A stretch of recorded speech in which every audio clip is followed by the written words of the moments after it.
What is up, everybody? Welcome back to the channel. It is the end of 2025, of coming up here in a couple days, and the start of 2026. And with 2025 on its way out, 20 anime is about to play in 2026.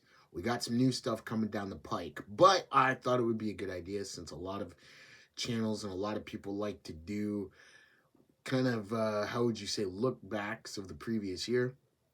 I thought let's do a list of best anime that came out in 2025. Okay, now originally this list was going to be a top 5 list. Okay, had it all set up, and then got with a buddy of mine and we discovered that there was so much anime that we had, from Berserk and Gluttony to a whole bunch of shows that you probably haven't even scoped yet. We're gonna kind of run through some stuff here, and we're gonna see what we think. Okay, so beyond the usual stuff, here we go. Let's take a look back. Okay, so we're gonna start here with the spin-off to My Hero Academia Vigilantes. Never personally watched the show myself, but I know it was really good, and I know a lot of people enjoyed it. Okay, next up we have one of my favorites that I recently just got done watching, which is my unique assassin skill. It overpowers the hero. I really enjoyed this series. It's 12 episodes, and yes, it is an isekai, but it's one of my favorites. It's about a young kid named Oda Akira and his classmates who get isekai to another world to save a kingdom. Basic anime trope. The only difference is that the kingdom is hiding something, and it's up to Akira, who has the assassin skill, to not only try to find a way home to rescue his classmates, but to uncover the corruption within. Along the way, he meets an elf named Amelia, who he falls in love with, and also a cute little cat named Knight, who is one of the henchmen for the Demon Lord, who has sought Oda Akira's help in trying to fix the world, or so we think. Really hope this gets a season 2. All right, next up, we've got Dandadan season 2. Personally, I haven't finished it, but Dandadan season 1 was so good that we couldn't wait for season 2 this year, and man, did we get it. It was awesome. All right, second up, we got Kaiju number 8. Kaiju number 8 season 2 hit us with all expectations from Kaiju number 8 season 1. One of the best of all time, and I'm hoping that season 3 is going to be even better. Can't wait. All right. Next up, one that surprised a lot of people, but it was really cool. We got to talk about Devil May Cry coming out of Netflix. Devil May Cry was super cool. Got to see Dante back in action, and with a little help from the opening theme song from Lip Biscuit, Rollin'. Gotta love it. Cha cha. You know it. Jackpot. Jackpot. That's what Dante says. Jackpot. It was awesome. Loved it. All right. Next up is one of my personal favorites. Rock is a Lady's Modesty. Rock is a Lady's Modesty. You know that I did a video on the channel about it. It was awesome. Really had fun with it. And it's all about, as I've said before, bringing out your true self. And it was really, really cool to watch. So awesome. Really enjoyed it. Next up, we have Call of the Night Season 2. I've got to admit, haven't finished it yet myself. Got into watching a whole bunch of other anime. And yeah. And for the most part, it was looking pretty cool. And I just need to finish it, honestly. But that was some things that we got out. Now, don't worry. We're going to get to the heavy hitters here. Okay? We got some heavy hitters to talk about coming up right now. Okay? Let's talk about Black Butler season 4. Oh man, what a ride that was. Black Butler season 4. If you're a fan of Black Butler, you know that you couldn't wait for this season to come out. This was the highly anticipated Emerald Witch arc. It was amazing to say the least, and I had a blast watching it. To see our favorite duo of Ciel and Sebastian come back one more time to solve the mystery of the Emerald Witch was incredible. It had me on the edge of my seat from episode 1, and I can't wait to see what Black Butler's going to do next. Definite, definite, definite. All right, got that out of the way.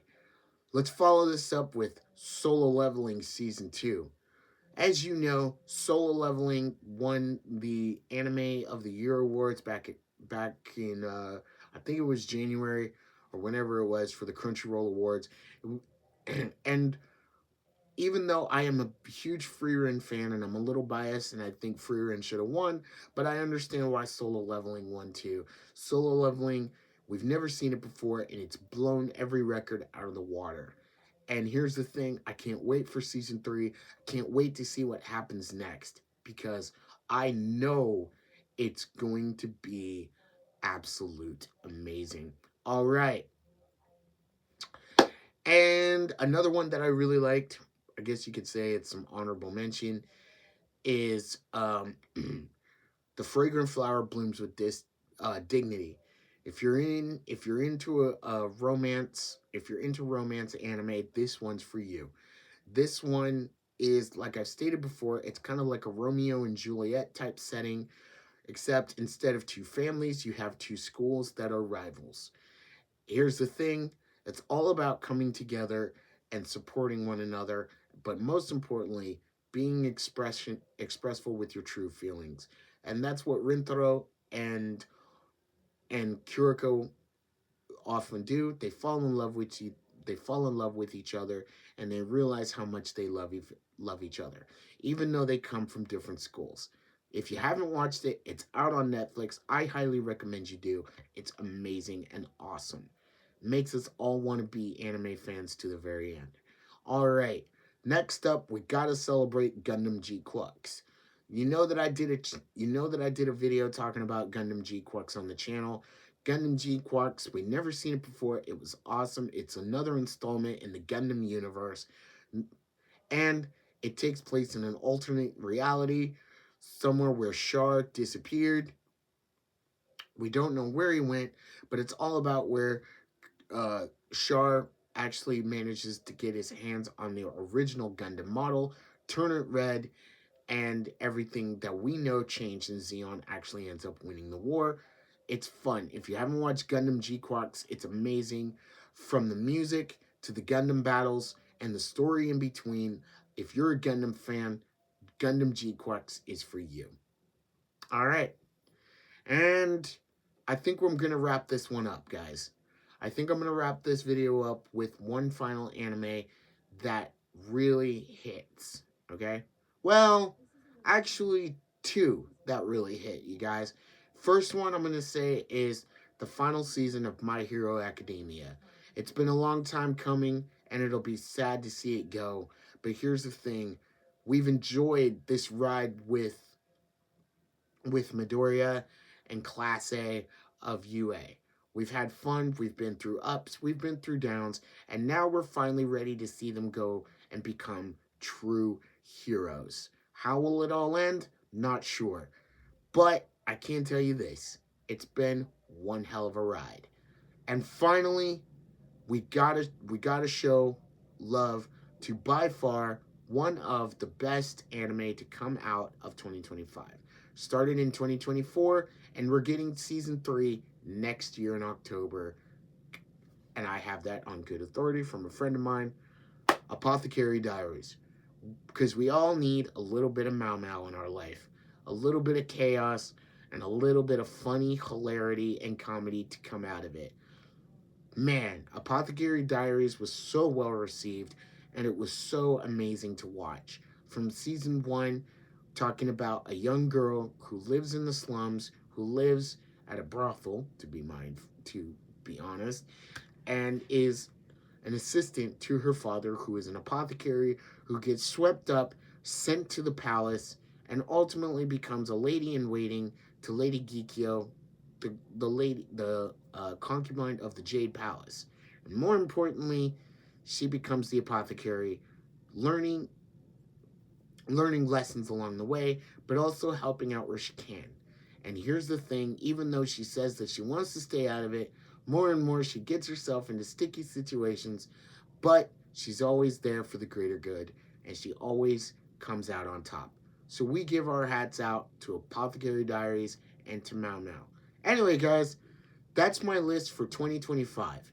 2025 for anime was great. And 2026, there's more on the way. So here's the deal.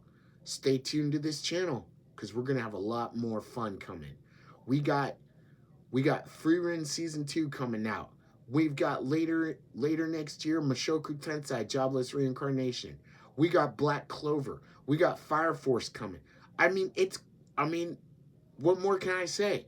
I made a prediction a couple years ago that 2024, 2025, and 2026 were going to be the peak years of anime.